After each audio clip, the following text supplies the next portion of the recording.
저희가 지금까지 사도행전 1장과 2장의 말씀을 살피면서 특별히 그 오순절 성령가림 사건을 통해서 신약의 교회가 시작되었다는 사실을 확인하였고요. 또한 그 성령의 충만함을 입은 사람들이 모여서 교회를 이루고 또 그들이 그 공동체 안에서 어떤 삶을 살았는지의 모습을 저희가 1장과 2장에서 살펴보았습니다. 이제 저희가 오늘 읽게 되는 3장을 시작으로 해서 8장 3절까지 저희는 예루살렘 교회의 모습을 좀 더 들여다보게 될 텐데요. 그들의 삶, 그리고 그들 가운데 나타난 증거의 역사들, 그리고 시련과 어려움 속에서도 또 성장하는 교회의 모습에 대해서 저희가 또 보게 될 겁니다. 특별히 오늘 읽게 된 3장과 4장을 통해서는 성전 앞에서 나면서부터 걷지 못하는 한 거린이 치유받는 이 사건을 통해서, 그리고 그 치유받는 사건 이후에 바로 이어지는 사도 베드로의 2번의 설교를 통해서 놀라운 하나님의 역사들이 일어나는 것을 저희가 살피게 될 겁니다. 오늘 본문의 치유 사건, 오늘 본문은 한 병자가 치료를 받는 치유 사건을 소개하고 있습니다. 이 본문의 치유 사건은 오순절 성령 강림 사건 이후에 사도행전에 기록된 두 번째 사건입니다. 두 번째 사건이면서 치유되는 치유 사건이라고 할 수 있습니다.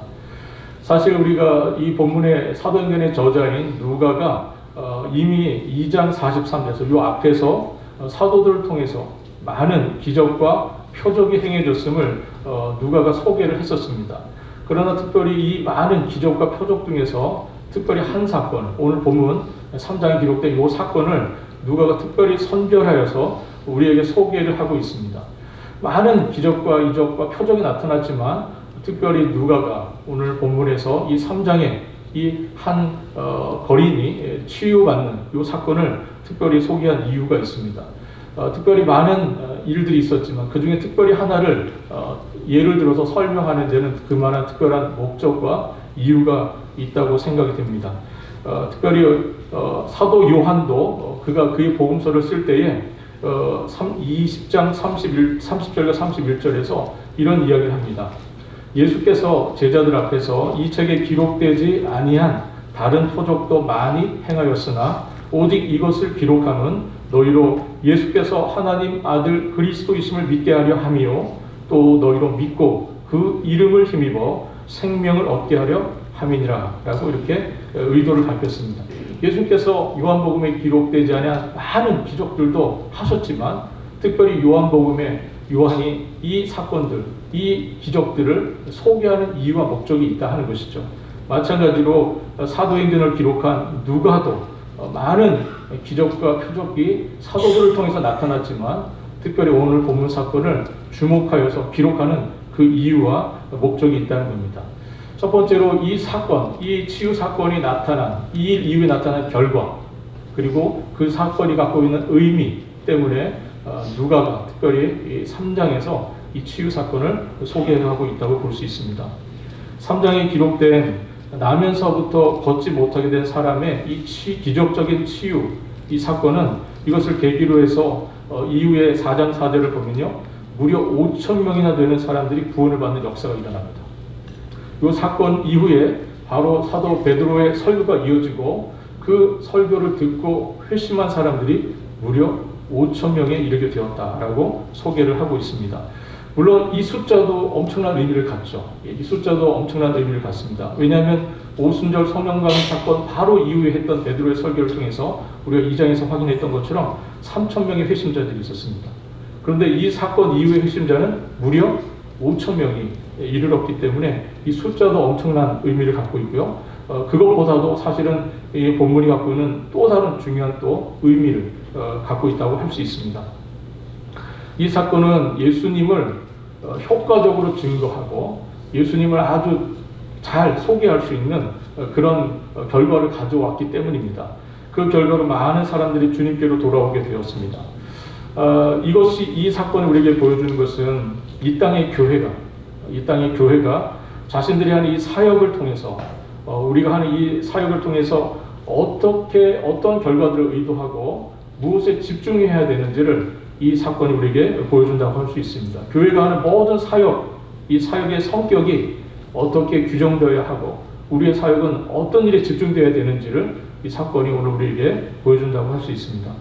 우리 주님께서 말씀하시기를 너희가 먹든지 마시든지 무엇을 하든지 다 하나님의 영광을 위하여 하라 이렇게 말씀하셨듯이 교회의 모든 사역, 교회 사역은 그 모두가 영혼을 구원하는 복음적 소명, 여기에 교회 사역의 모든 일들이 집중되어야 한다는 것을 저희가 기억해야 합니다.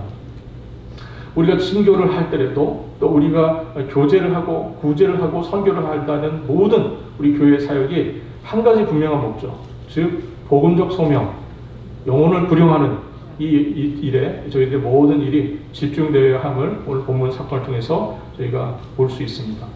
오늘 본문을 읽으면서 우리는 몇 가지 질문들을 던져볼 수 있습니다. 모든 사람들의 동정, 모든 사람들 불쌍하다 하는 이런 연민의 대상이었던 오늘 본문 속에 소개된 그 사람이 어떻게 한순간에 변화해서 순식간에 변화해서 모든 사람들의 놀라움의 대상이 되었는가 하는 것이고요. 또 성전 미문에 앉아서 움직이지 못하던 그 가련한 그의 모습이, 그런 모습을 갖고 있었던 그가 어떻게 성전을 뛰어다니면서 하나님을 찬양하게 되었는지, 또 돈 몇 푼을에 대한 기대를 갖고 있었던 그 사람에게 어떻게 상상할 수 없는 놀라운 응답이 그에게 채워졌는가 하는 겁니다. 등등의 여러 가지 질문들을 오늘 본문 속에 던져볼 때에 이러한 질문들의 답은 딱 하나죠. 딱 하나입니다. 그것은 바로 나사렛 예수의 이름이 가지는 능력 때문에 그런 일이 벌어졌다 하는 겁니다. 성경 안에서 어떻게 그런 일이 있을 수 있지라고 우리가 질문이 생긴다면 그 대답은 항상 예수 그리스도에게 있습니다. 이사야 선지자에 의하면 그 주님의 이름은 기묘자입니다. 기묘자. 기묘자라는 것은 놀라운 그런 뜻입니다. 우리 주님의 이름이, 별명이 놀라움이세요. 우리 주님은 놀라우신 분이십니다. 주님께서 하시는, 그분의 하시는 모든 사역과 역사가 놀라움을 우리에게 주고 있습니다. 오늘 본문 속에 예수의 이름에 있는 그 능력을 경험했던 이 사람이 얼마나 놀라운 일을 경험하게 되었고, 그로 인해서 얼마나 놀라운 일이 그 당시에 가득하게 되었는지를 오늘 본문이 소개를 하고 있습니다. 이 사실을 염두에 두고 우리가 본문을 좀 하나씩 읽어 나가도록 하겠습니다. 1절 말씀 같이 한번 상기하는 마음에서 읽어보도록 하겠습니다. 제9시 기도 시간에 베드로와 요한이 성전에 올라갔어요. 이 1절이 오늘 본문의 배경을 소개를 하고 있습니다. 지금 사도 베드로와 요한이 있고요. 그들이 지금 제9시에 즉 기도하는 시간에 성전에 올라가고 있다고 이렇게 소개를 하고 있습니다. 제9시는 오늘날 시간으로 말씀드리면 오후 3시입니다. 오후 3시. 오후 3시는 유대인들이 이제 하루를 정리하는 시간입니다. 하루를 이제 정리하고 모든 것을 마치는 그 시간입니다. 사도행전의 저자인 누가가 기록으로 남기고 있는 이 첫 번째 사건을 언급하면서 기도라고 하는 이 시간 때에 있었던, 이 기도하는 시간에 있었던 일을 소개하고 있다는 것을 우리가 조금 주목할 필요가 있습니다. 그런데 사실 누가복음을, 이 사도행전의 저자였던 누가가 기록했던 복음서인 누가복음을 보면 누가가 항상 이렇게 기도하는 시간, 기도하는 것과 하나님의 어떤 역사들, 사역들을 항상 연결하여서 소개하는 것을 저희가 확인할 수 있습니다. 누가복음을 보면 예수님의 기적, 예수님의 놀라운 사역, 이런 것들은 항상 예수님의 기도와 밀접하게 연관이 되어서 늘 소개가 되었다 하는 겁니다. 가장 유명한 예수님의 치유 사건을 여러분들 기억하신다면 아마 침상에 매여서 온 중풍병자 이야기를 여러분들 기억하실 겁니다. 침상에 매여서 왔던 그 중풍병자를 치유하는 사건이 있는데, 그 사건 바로 앞에 5장 16절에 보면 예수님께서 물러가서 한적한 곳에서 기도하셨다 하는 말씀이 있습니다. 이 기도하신 이 일 이후에 이 중풍병자를 고치시는 사건이 이어졌다는 겁니다. 그리고 6장 12절을 보면 예수님께서 12제자를 선택하실 때에 역시 밤이 새도록 주님께서 기도를 하십니다. 밤이 새도록 기도를 하시고 주님께서 12제자를 선택하시는 그런 일이 소개가 되어 있습니다. 변화산 사건도 여러분 마찬가지입니다. 영광스럽게 우리 주님께서 번모하신 것도 베드로와 요한과 야고보와 함께 기도하러 가셔서 생긴 일이었습니다. 그리고 그 이후에 변화산에서 주님께서 기도하신 이후에 내려오셔서 귀신 들린 아이를 치유해 주시는 이 사건이 또 연결이 됩니다. 이처럼 주님은 늘 주님의 사역은 기도하는 일과 늘 맞물려서 소개가 되어 있다는 겁니다. 특별히 예수님은 기도에 대한 교훈도 많이 하셨고요. 기도에 대해서 직접 가르쳐 주시기도 하셨습니다. 이렇게 어떤 생애 자체가 주님은 기도와 깊이 연관된 삶을 사셨어요. 그래서 주님은 마지막 십자가에 달리시는 마지막 순간에도 주님은 또 기도를 하셨습니다. 먼저 겟세마네 동산에서 주님은 땅에 떨어지는 핏방울 같이 되는 정말 그런 간절한 기도를 주님 앞에, 아버지 앞에 했었고요. 또 십자가상에서도 아버지여 저들의 죄를 용서하여 주옵소서라고 하는 기도를 우리 주님 하셨습니다. 또 한 강도의 그 간구, 기도에 대해서 우리 주님께서 그의 기도를 또한 들어주셨고요. 끝으로 우리 주님 숨을 거두시면서 바로 큰 소리로 아버지여 내 영혼을 아버지 손에 의탁하나이다, 부탁하나이다 라면서 주님 기도를 하시며 마치셨습니다. 이러한 주님의 모습, 또 누가복음과 여러 복음서에 소개된 주님의 삶과 사역을 보면 기도와 전혀 무관하지 않아요. 늘 주님의 삶과 사역은 항상 기도와 맞물려 가고 있고 주님 기도하시는 그 일을 통해서 항상 일을 해 나가셨다 하는 겁니다. 그러므로 오늘 본문의 이 사도들이 기도의 시간에 기도하러 올라가는 이 사건, 이 기도 시간에 있었던 이 일은 굉장히 우리에게 중요한 의미를 전해준다 할 수 있습니다. 결코 사도들이 우연히 이 일을 했던 것이 아니죠. 어떤 의미에서 제자들은 주님처럼, 주님 하신 것처럼 기도하면서 이 기도의 시간을 통해서 주님의 사역, 주님이 하셨던 일들을 이어가고 주님의 사역을 계승해가는 그런 일들을 제자들이 했었다 하는 겁니다. 이를 통해서 우리가 깨닫게 되는 것은 우리 신자들이 기도할 마음만 가져도, 우리가 기도할 마음의 소원만 가져도 주님 필요에 따라서 역사하십니다. 주님께서 우리 새생명 장로교회의 모든 기도 모임 중에 함께 하셔서 기도하러 오고 가는 중에, 또 기도하는 중에 놀라운 역사들을 읽어주시기를 간절히 바랍니다. 기도하기에 힘쓰시길 바랍니다. 기도하러 오시고 또 기도하고 가시고 오고 가는 모든 일들 중에 우리 주님께서 놀라운 역사들을 읽어주시리라고 확신합니다. 여기서 한 가지 더 제가 주목하고 싶은 것은 이 같은 시간에 베드로와 요한이 함께 같이 기도하러 갔다는 사실입니다. 우리가 복음서에서 확인한 이 베드로와 요한은 그렇게 친한 사이가 아닙니다. 이 두 사람은. 이들은 한 가버나움이라고 한 동네에서 사람들이고 예수님 만나기 전에 어부라고 하는 직업을 갖고 있었습니다. 베드로는 형제 안드레와 요한은 형제 야고보와 함께 일을 했었습니다. 두 사람은 서로 잘 알고 한 동네 사람이니까 알고 지내는 사이였지만 성경에 소개된 여러 상황들을 종합해 보면 이 두 사람은 그렇게 친해 보이는 사람들은 아닌 것 같아요. 왜냐하면 이 두 사람 성격이 너무나 부딪힙니다. 마가복음 3장 17절을 보면 우리 주님께서 야고보와 요한 이 두 형제에게 별명을 하나 지어주십니다. 이 두 형제 야고보와 요한 이 형제의 별명은 바로 보아너겟, 우레의 아들, 천둥의 아들, 그런 뜻입니다. 여러분 지금 밖에 천둥이 치고 있는데 우리 주님께서 이렇게 또 시각적인 효과로 설교를 돕고 계십니다. 할렐루야. 성격이 얼마나 이 사람이 급하고, 이 사람이 이 베드로도 그죠, 성격 급한 거로는 못지않은 사람인데 이 요한도 만만치 않은 사람입니다. 성격 급한 거로 따지면 뭐 서로 그냥 불이 튀어요. 그냥 불꽃이 막 튀는 사람들입니다. 근데 싸우는 이유가 있습니다. 싸우는 이유는 서로 성격이 비슷해서 그래요. 성격이 비슷하다 보니까 서로 부딪히는 겁니다. 여러분 서로 다르면 싸울 일이 별로 없죠? 다르면 서로 싸울 일이 별로 없어요. 근데 너무 비슷해서 싸움이 많이 나는 겁니다. 날마다 성격이 불이니 그죠? 날마다 불꽃이 튀었겠죠? 베드로와 요한 사이에 있었던 갈등이 가장 잘 드러나는 본문이 요한복음의 마지막 장입니다. 요한복음 마지막 장은 예수님께서 부활하신 이후에 제자들을 갈릴리로 찾아가시는 장면이 소개되어 있습니다. 그때 주님께서 자신을 부인했던 베드로를 만나세요. 그리고 그에게 내가 나를 사랑하느냐 3번 물으시고 내가 그렇습니다라는 베드로의 그 응답을 듣는 장면이 요한복음 마지막 장의 이야기입니다. 그때 주님께서 베드로를 격려하시면서 새로운 용기 그리고 사명을 주십니다. 그 뒤에 주신 뒤에 베드로가 주님께 묻는 장면이 나와요. 뭐라고 묻습니까? 갑자기 한 사람을 가리키면서 주님, 이 사람은 어떻게 되겠습니까? 이렇게 묻습니다. 이 사람이 누굽니까?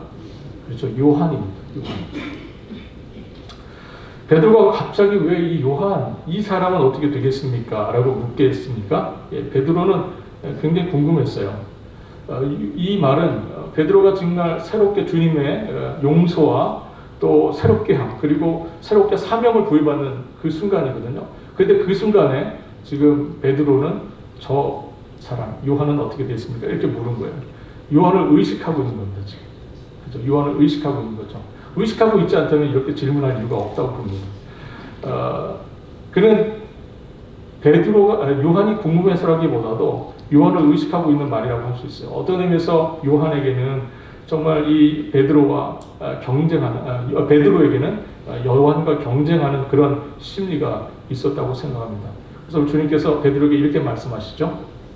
내가 올 때까지 그를 머물게 하고자 할지라도 내게 무슨 상관이냐? 너는 나를 따르라. 주님께서 이렇게 베드로에게 답을 하십니다. 이 말씀의 의미는 요한의 사명이 무엇이든지, 그죠? 요한의 사명이 어떤 것이든지, 베드로야, 너는 너의 사명을 다하라. 그런 뜻이. 왜 그의 사명이 궁금하지? 베드로야, 너는 너의 주어진 사명을 감당하라. 그런 뜻입니다. 그러나 이 두 사람, 예수님의 십자가의 죽음과 부활, 그리고 예수님께서 함께 해주시고 승천하시고 또 오순절 성령 강림 사건이 일어난 이 뒤에 베드로 요한은 서로 아주 정말 중요한 서로에게 파트너가 되고 동료가 되고 또 형제가 되는 그러한 일들이 일어났습니다. 이제 서로 경쟁하고 갈등하는 사람들이 아니라 서로 상호 보완하고 협력하고 함께해야 될 그런 사람들로 인식했습니다. 오늘 본문 4절의 말씀처럼 베드로가 지금 누구를 주목하여 봅니까? 그렇죠. 요한을 주목하여 봅니다. 요한을 주목하여 보고 그들이 같은 마음으로 한 마음으로 그 거린을 향해서 말씀을 합니다. 함께 기도하러 온 이 두 사람의 모습을 통해서 신자의 참된 교제, 신자들이 할 수 있는 참된 교제는 그 친밀함은 바로 함께 기도하는 모습 속에서 우리가 발견할 수 있다는 것을 우리가 깨닫게 됩니다. 여러분, 신자는 기도하는 모임에 함께 나와야 합니다. 함께 기도하는 자리에 나오셔야 되죠. 우리 함께 식사하러 가는 것도 좋고 또 함께 커피 마시러 가시는 것도 참 좋습니다. 그래 여러분들 신자가 정말 함께 우리 가운데 나타나는 많은 중요한 모습은 뭐겠습니까? 기도하기 위해서 함께 모이는 겁니다. 성도의 교제, 신자의 교제는 물론 식사 중요하고요. 가능하면 많이 식사하시면 좋습니다. 많이 하실 것을 권합니다. 그러나 그거보다도 저는 여러분들이 더 기도하는 자리에 함께 나올 수 있기를 권합니다. 기도하는 자리에 더 나오세요. 함께 나오십시오. 혼자 나오지 마시고 함께 나오세요. 함께 나오시고 기도 제목 서로 나누시고 서로를 위해서 함께 기도하시는 그런 일들이 있기를 바랍니다. 기도하기 함께 모이는 것이 얼마나 소중하고 복된 일입니까? 그 기도하는 시간에 그곳에 우리 하나님이 명하시는 영생의 복이 있고요. 기도 응답의 복이 있으리라 확신합니다.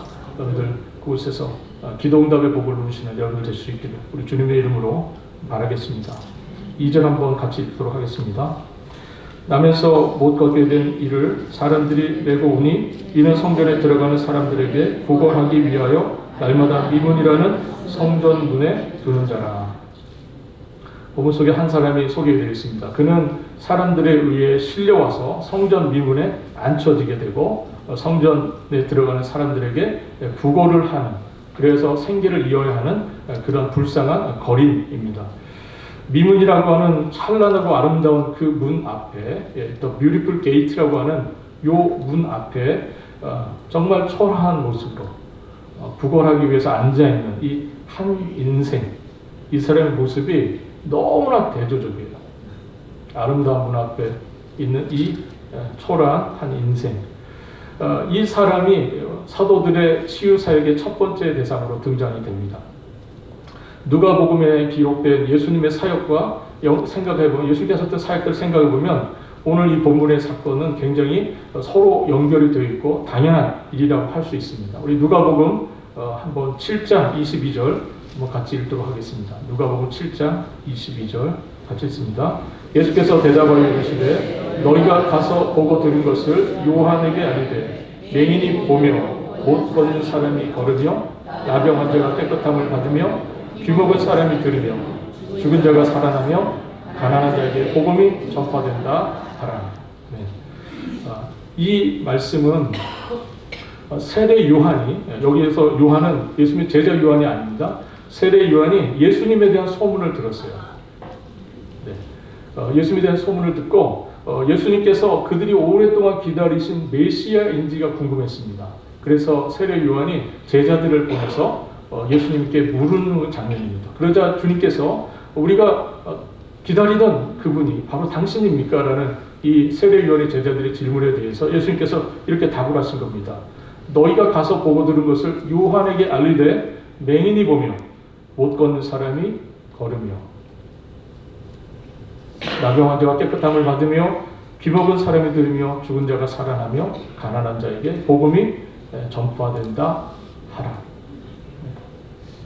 이것은 메시아께서 이 땅에 오실 때 보여주는 표적, 이적적인 사건을 구약에 예언된 이 말씀을 주님께서 말씀하시는 겁니다. 주님의 이 말씀의 의도는 뭡니까? 내가 바로 그 메시아다. 그 말씀을 합니다.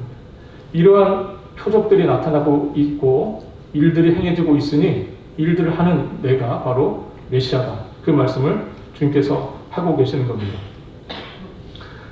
우리가 세례 요한이 예수님의 소문을 듣고 그 기다렸던 메시아인지를 확인한 이 말씀과 더불어서 우리가 또 누가복음을 보면 예수님이 손님을 초대하는 이 비유의 말씀을 통해서 천국의 비유를 말씀하시는데요.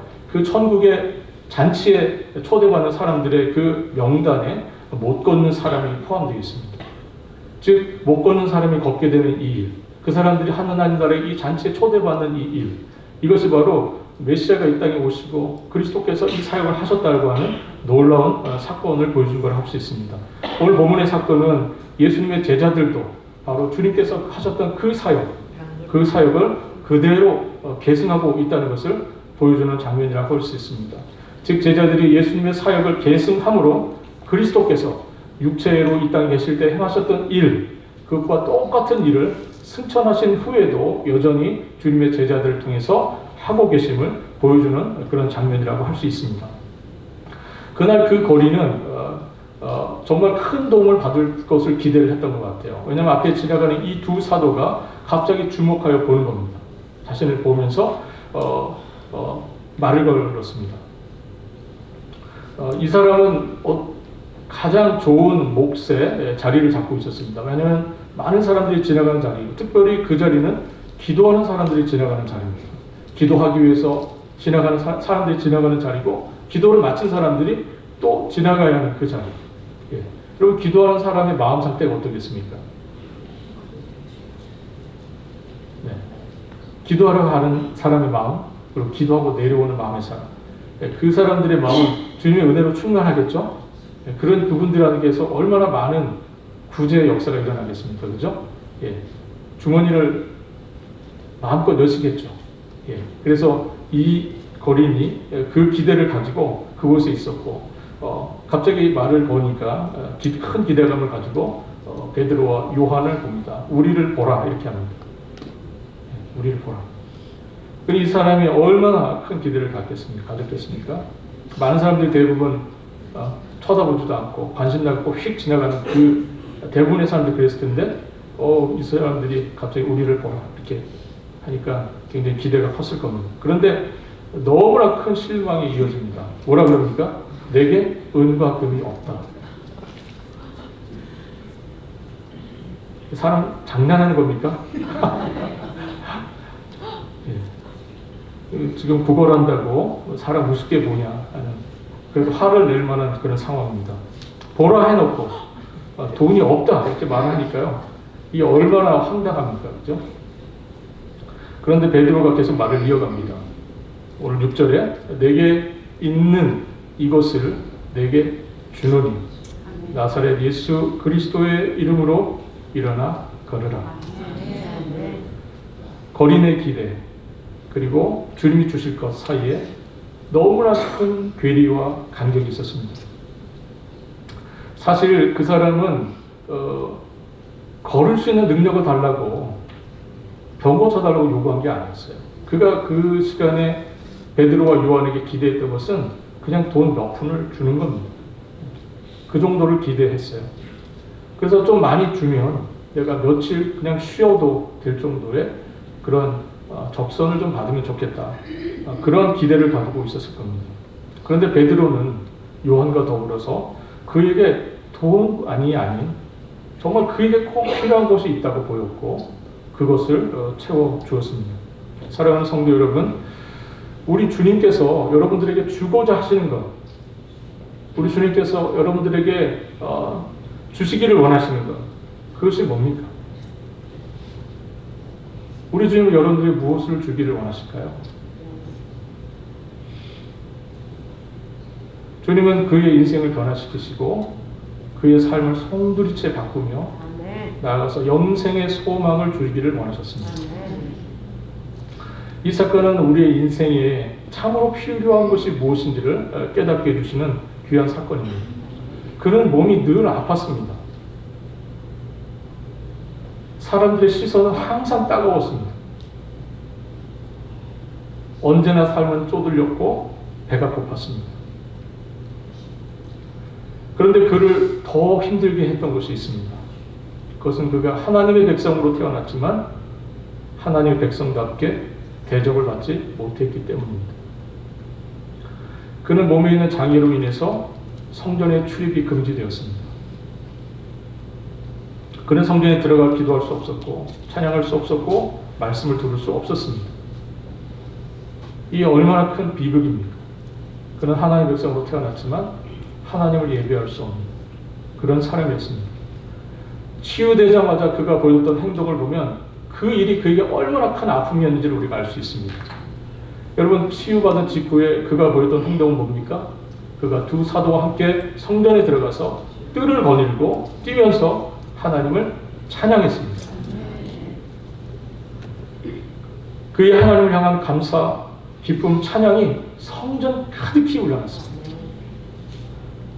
사랑하는 성도 여러분, 이곳이 주님을 향한 찬양과 감사와 기쁨이 넘치는 곳이 될 수 있기를 바랍니다. 여러분들 죄와 사망으로부터 구속하신 그 주님을 예배하며 경배하는 그 기쁨이 넘치는 그런 장소가 될 수 있기를 우리 주님의 이름으로 바라겠습니다. 본문의 이 치유의 사건은 이 땅의 교회가 가져야 될 사명이 무엇인지를 알려준다고 말씀드렸습니다. 복음은 상처와 저주 속에서 고통스러워하는 이 세상에 근본적인 치유 없이 그저 자선금이나 자선을 위한 돈 몇 푼을 던져주는 것이 아닙니다. 그것이 복음이 아닙니다. 복음은 이 세상을 근본적으로 치유하는 것이고 사람들에게 생명을 주고 스스로 걷게 하여서 자선금 없이도 살아갈 수 있도록 하는 것. 그것이 바로 복음이라고 할 수 있습니다. 복음은 죄와 사망으로 얽혀서 마비된 인생을 그 속박으로부터 풀어주고 자유케 하는 능력, 그것이 바로 복음입니다. 복음은 나면서 걷지 못하게 된 이 사람의 어긋난 발목과 관절처럼 어긋난 삶을 대맞춰주는 그러한 것입니다. 복음은 지식을 전하는 것이 아니고 생명을, 어그러진 삶에 회복을 주는 질서와 평화를 주는 것이 복음이라고 할 수 있습니다. 복음이 주는 기쁨, 그것은 나면서부터 한 번도 걸어오지 못했던 그 사람이 그날 첫 번째로 걷게 된 그 기쁨만큼 큰 것이 바로 복음이 주는 기쁨입니다. 그 기쁨을 안고 거리는 성전으로 들어갔습니다. 결국 복음은 어그러진 삶을 회복하여서 인생을 올바른 삶, 인생의 가장 중요하고 인생의 올바른 삶이라고 할 수 있는 하나님을 경배하는 삶으로 나아가게 했습니다. 복음이 그런 겁니다. 바로 이 복음을 힘써 전하는 일, 이것이 바로 교회가 받은 사명이고 교회가 감당해야 될 일입니다. 이 복음 전하는 일이 교회의 사명으로 주어졌다는 사실 여러분들 기억하실 수 있기를 바랍니다. 오늘 본문 7절에 보면 베드로는 그 사람의 오른손을 잡아서 일으켰다고 그렇게 말씀합니다. 누가가 이 장면을 굳이 세세하게 소개하는 이유가 있습니다. 베드로가 그 사람의 오른손을 잡아서 일으켰습니다. 이것이 바로 이 땅의 교회가 해야 할 일입니다. 교회는 세상을 향해서 먼저 손을 내밀어야 하고요. 사도들이 성전 미문 밖에서 도움을 구하는 사람에게 나아가 그 손을 잡아 일으켰듯이 교회는 교회 문 밖에 있는 사람들, 도움을 구하는 그 사람들에게 손을 내밀어서 그들을 일으켜야 하는 사명이 교회에게 있습니다. 교회는 상처받고 또 지치고 슬픔 가운데 있는 이들에게 나아가서 손을 내밀어서 그들을 일으켜야 합니다. 오늘 본문을 통해서 마지막으로 저는 여러분들에게 강조드리고 싶은 마지막 이야기가 있습니다. 그것은 바로 이 땅에 있는 모든 교회에게 주신 은사와 사역의 그 주관자이신 예수 그리스도, 그분의 이름, 그거를 이 교회가 확신 가운데 말할 수 있어야 한다는 사실입니다. 우리의 이 모든 사역에, 우리가 하는 이 모든 게 대주제는 누구십니까? 우리 주 예수 그리스도시죠. 베드로는 오순절 설교에서 십자가에 처형된 나사렛 예수를 하나님께서 다시 살리셨고 그를 주님의 보좌 우편에 높여서 주와 그리스도가 되게 하셨다고 강조하였습니다. 우리 2장 36절 말씀 한번 같이 읽도록 하겠습니다. 사도행전 2장 36절입니다. 같이 읽습니다. 그런즉 이스라엘 온 집은 확실히 알지니 너희가 십자가에 못 박은 이 예수를 하나님이 주와 그리스도가 되게 하셨느니라 하니라. 그리고 오늘 본문 사건을 계기로 해서 이어졌던 베드로의 설교 중에 다시 한번 이 사실이 강조가 됩니다. 4장 10절 말씀 한번 같이 읽어보도록 하겠습니다. 4장 10절입니다. 너희와 모든 이스라엘 백성들은 알라. 너희가 십자가에 못 박고 하나님이 죽은 자 가운데서 살리신 나사렛 예수 그리스도의 이름으로 이 사람이 건강하게 되어 너희 앞에 섰느니라. 사도 베드로는 대주제이신 예수 그리스도께서 이 사람을 신이 걷게 하신 것을 확실히 믿었습니다.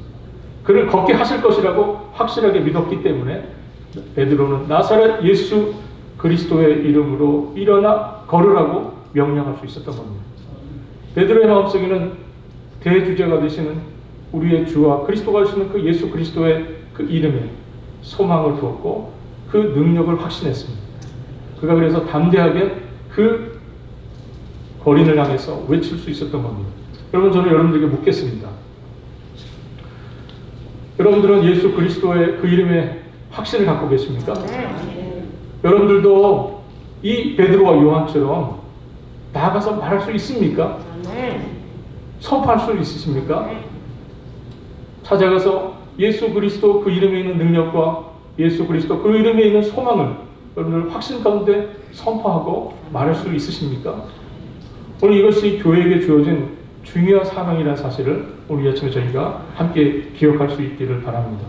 교회는 무엇보다도 예수 그리스도의 이름의 그 능력을 확신할 수 있으셔야 합니다. 은과 금은 포기하더라도 예수 그리스도의 이름의 능력을 갖는 일을 포기해서는 안 되고요. 그것을 더욱 사모해야 합니다. 그분의 삶과 그분의 사역을 배우려고 애써야 하고 그 일을 통해서 교회의 참된 소명과 사역을 감당하려고 하는 그런 노력을 해야 한다는 겁니다. 중세시대에 있었던 이야기 하나 하면서 저는 오늘 말씀을 정리하려고 합니다. 중세시대 때 어느 날 있었던 일이라고 합니다.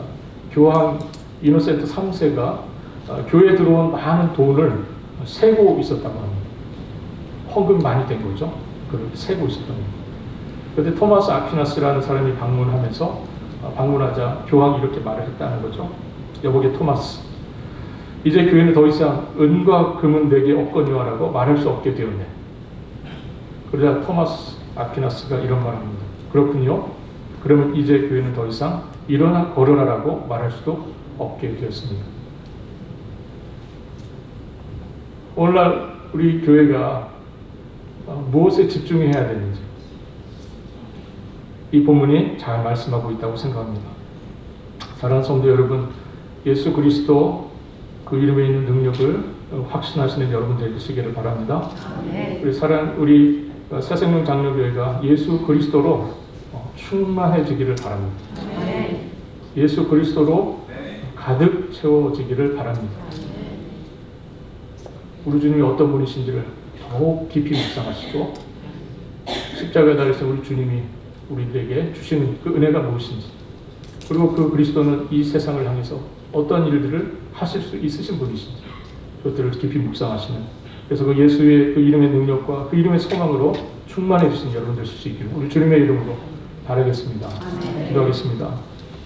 하나님 아버지, 오늘 사도행전 3장의 말씀을 통해서 또 이 귀한 사건을 통해서 이 기록을 통해서 저희들도 깨우쳐 주시고 이 교회가 집중해야 될 일이 무엇인지, 우리가 무엇을 얻고자 소망해야 되는지를 알려주시니 주여 감사합니다.